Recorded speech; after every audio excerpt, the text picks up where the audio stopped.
Hello guys, I am Nikki और आप देख रहे हैं अपना YouTube channel IQ students point. Guys, जैसे कि आपको पता है कि हमारे YouTube channel IQ students point पर आपको आपके कोर्सेज के according classes first year first semester और सेकंड ईयर थर्ड सेमेस्टर में प्रोवाइड की गई थी।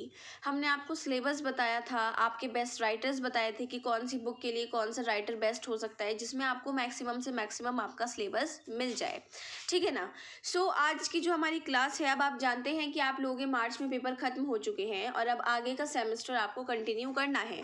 सेकेंड ईयर में 2 सेमेस्टर है, third semester fourth semester. First year में भी 2 सेमेस्टर है, फर्स्ट सेमेस्टर और second semester.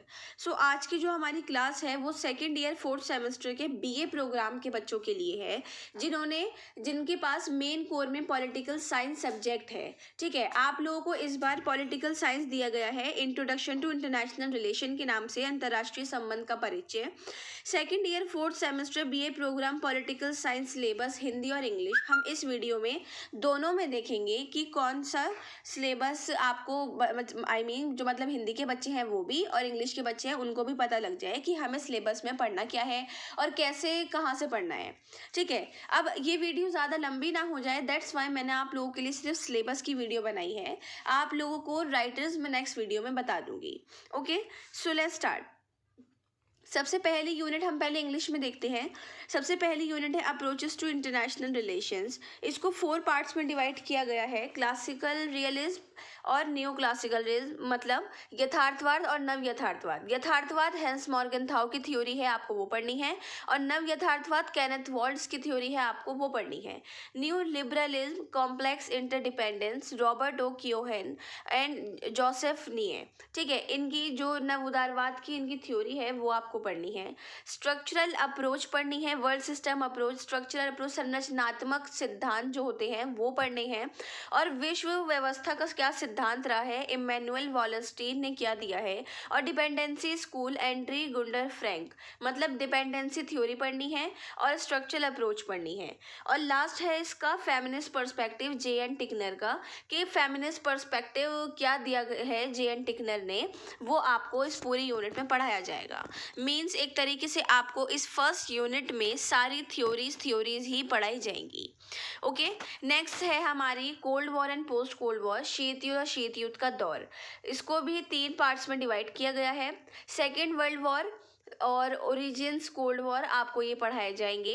Phases of cold war की फर्स्ट कोल्ड वॉर में क्या रहा, फिर उसके बाद वो कैसे उभरा, कैसे ख़त्म हुआ, फिर उसके बाद दूसरी बार शीत युद्ध का कैसे रहा, फिर शीत युद्ध कैसे ख़त्म हुआ and collapse of Soviet union means USSR, कि कैसे शीत युद्ध का अंत हुआ और USSR का दबना, ये सारी चीज़ें।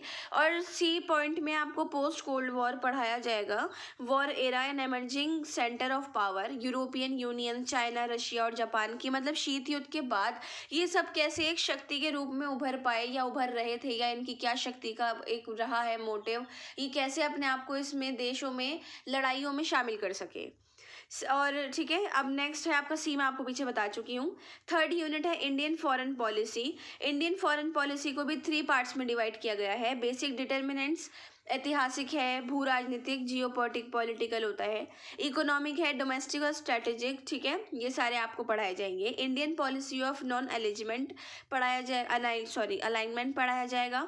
और इंडिया एंड एमर्जिंग पावर, कि इंडिया कैसे एक शक्ति के रूप में उभरा या उभरता रहा, क्योंकि ये विकसित देश नहीं था, विकासशील देश है, अभी तक है। सो इस वजह से आपको ये सारी चीज़ें इसमें बहुत अच्छे से बताई जाएंगी। अब हम देखते हैं हिंदी में सिलेबस। फर्स्ट आपकी जो यूनिट है वो है अंतर्राष्ट्रीय संबंध के सिद्धांत, यथार्थवाद हेंस मॉर्गनथाउ, नव यथार्थवाद केनेथ वॉल्ट्ज। सेकेंड यूनिट है नवोदारवाद, जटिल निर्भरता, रॉबर्ट ओ केहोन और एंड्री गुंडर फ्रैंक का। ठीक है, थर्ड जो आपका दिया था वो था संरचनात्मक दृष्टिकोण, इमैनुअल वॉलस्टीन का और J.N. टिकनर का, निर्भरता विद्यालय जो डिपेंडेंसी थ्योरी रही है वो। और फोर्थ है नारीवाद परिप्रेक्ष्य J.N. टिकनर के। ठीक है, स्टूडेंट ये टिकनर है, ये टिकर लिख दिया है मैंने, आप इसका ध्यान रखिएगा। उसके बाद सेकेंड यूनिट है शीत युद्ध और शीत युद्ध का मूल। सबसे पहला है दूसरा शीत युद्ध और शीत युद्ध का दौर। फिर है शीत युद्ध के चरण, पहला शीत युद्ध, देतांत और पतन, मतलब देतांत का उत्थान। देतांत इसमें बहुत ज़्यादा इंपॉर्टेंट है, आपका एक तरीके से ये जो है पॉलिटिकल ऑनर्स के बच्चों ने भी पढ़ा है और ये सबसे इम्पॉर्टेंट माना जाता है, क्योंकि इसको एक तरीके से शीत युद्ध का हृदय माना जाता है, दिल माना जाता है। दूसरा शीत युद्ध और यूएसएसआर का दबना और शीत युद्ध का अंत। ओके। थर्ड है शीत युद्ध, युद्ध का दौर और उभरती शक्तियों का केंद्र, यूरोपीय संघ, चीन, रूस और जापान। थर्ड यूनिट है भारत की विदेश नीति, मूल निर्धारक, ऐतिहासिक, भू राजनीतिक, आर्थिक, घरेलू और सामरिक। स्ट्रेटेजिक जो थी वो होती है सामरिक। नेक्स्ट है गुट निरपेक्षता की भारत की नीति और भारत एक उभरती हुई शक्ति। ठीक है। अब आप लोगों का जो political science international relation, introduction to international relation का सिलेबस था वो मैंने हिंदी और इंग्लिश में बता दिया है, और इसके बेस्ट राइटर्स भी मैं आपको बहुत जल्द से जल्द प्रोवाइड कर दूंगी ताकि आप बुक्स परचेज करो और अपनी स्टडी स्टार्ट कर दो।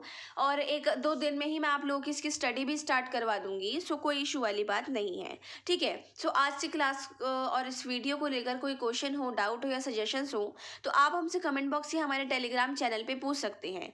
बेस्ट राइटर्स के लिए सवाल मत कीजिएगा, क्योंकि बेस्ट राइटर्स मैं आपको इससे नेक्स्ट वीडियो में ज़रूर बता दूंगी, ताकि आप लोगों को, क्योंकि ऐसा है स्टूडेंट्स, कॉलेज में देखो एक बुक कभी काम नहीं आती है। अगर आपकी एक यूनिट एक बुक में है तो दूसरी यूनिट दूसरी बुक में होगी, आपको लेनी ही पड़ेगी।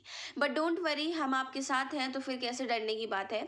हम आप लोगों को इसकी क्लासेस जल्द से जल्द शुरुआत करवा देंगे ताकि आप लोग नोट्स बना लो और पेपर के टाइम पे आपको ज़्यादा देर ना हो। फिर इसकी क्वेश्चन सीरीज भी देख लेंगे, दैट्स इट, आपका ये पूरा खत्म हो जाएगा। Okay, so thanks for the watching and best of luck all.